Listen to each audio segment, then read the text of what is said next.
Election day is still nearly 2 months away, but behind the scenes, there's a legal battle underway.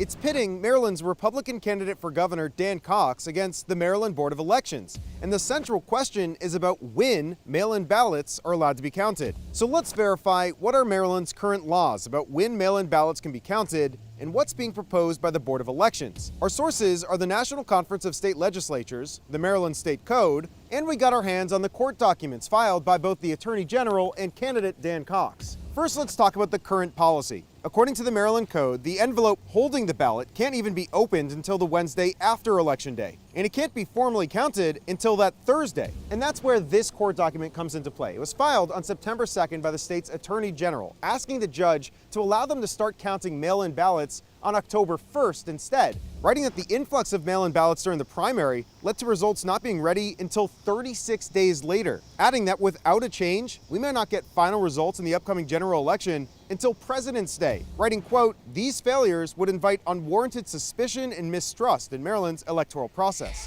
But Republican candidate Dan Cox is voicing his concern with the change, arguing that election policies are supposed to be decided by the legislature, not by the State Board of Elections. Writing, quote, "The BOE's naked attempt to assert control over the legislative process cannot be condoned." So where does that leave us? We can verify that as of now, Maryland law calls for mail-in ballots to be counted days after Election Day. But whether that's going to be the case for the upcoming general election in November is going to be up to a judge. Reporting here in Rockville, it's Evan Kozloff with your Verify.